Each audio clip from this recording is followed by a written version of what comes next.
How much are you worried about an actual situation like that happening? I mean, I don't know. Everything's so weird. Elon took over Twitter today. Yeah. Like, we live in a simulation. No, that's the best. That crazy bastard did it. How about when he walked into Twitter's headquarters with a sink and said, "Let that sink in"? I know, it's like a dad joke. Yes, that's him. I know. He's funny. We have like this ongoing bet on Dumpster Fire that he's my nemesis. And it started because of my husband, who we were doing one of these dumb books someone got us. It's like, oh, you can like connect as a couple. And we were jokingly, kind of ironically in our Gen X way doing it. And it was like, what's something you would like always want to do or something like that? He was like, have dinner with Elon Musk. And I was like, it was supposed to be something about me. And I was like, fuck you. You're going to have dinner with Elon, not have dinner with me. And so it became this ongoing joke because of him being my nemesis, but it's really Why just... is he... What made him your nemesis? nemesis? Because it's hilarious because I'm a nobody and he's a genius buying Twitter and sending rockets to space and trying to get to Mars, and I'm screaming in a garage on Dumpster Fire. So there's that hilarious aspect. But it's mostly just because it became this ongoing joke because my husband started joking about his, like, you know, being enamored with Elon Musk. And so I was just jealous. So he became like, it's just become this ongoing, and then somebody sent us an Elon cutout for the set. And then so whenever we do an Elon as my nemesis, I'm like, my nemesis is up to, what's he up to now? And we like bring the cutout on for the bit. Well, we're hoping we can get our girl Megan re-established. Free on Twitter Megan. now. Yeah. Free Megan Murphy. Free Megan. There's so many. Yeah. People were like, there's so many people that need to be reestablished. So, I mean, James Lindsay got booted, I think. Yes. And somebody was like, this is like when the Joker let all the prisoners out. Yeah, but it's not. It's not, because well, it's not the Joker. Well, if you see them as like political prisoners, it might be.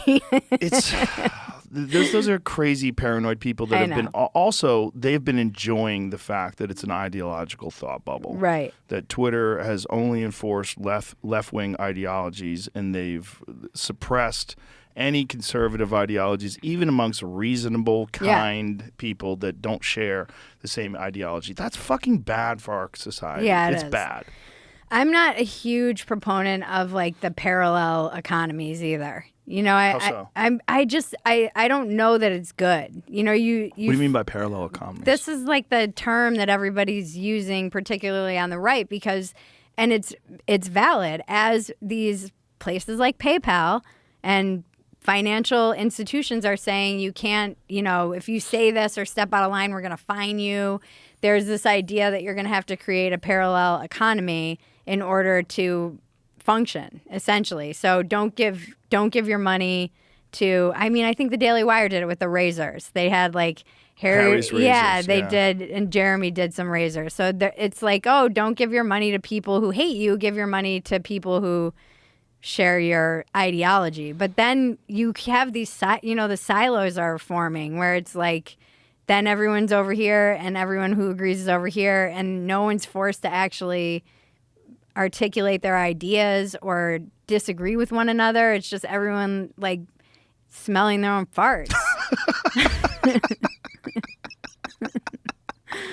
It is, though. Yeah, that's not healthy. No. Well, that's what Elon wants to bring back to Twitter, is reasonable exchange of ideas. That's like, he really thinks it's important. It is important. It is. I think it's important too, but it's just rare that someone is that wealthy that they can do that. That can do that. And also, he was very left-leaning for most of his life. Yeah. Until really recently, the pandemic in particular, and the way people have sort of enforced these ideologies, regardless of whether or not the science supports it. Yeah. And he thinks it's bad, and I think it's true. I think we have a real problem with discourse, particularly like discourse on Twitter, right? Like if you post something and then someone posts something that opposes what you say, like, and then you got to like formulate it. Like some people don't want that. So what they would like to do is silence the people that have opposing viewpoints. And then you get all this positive feedback from all the people that agree with you. And you're like, yes, I want to amplify that because that feels good. I said the right thing. I said the right. And then when someone comes in with facts or opinion, fuck you, you Nazi, you fascist. And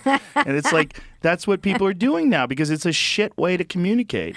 Communicating like that, it's good. It's a good way to get out information and ideas really quickly, but it's a bad way to exchange ideas and to dialogue about stuff because it's the way people are supposed to really communicate is like how we're doing. Yeah. Two people looking at each other talking. That's how we're designed. We're not really designed to read text. No.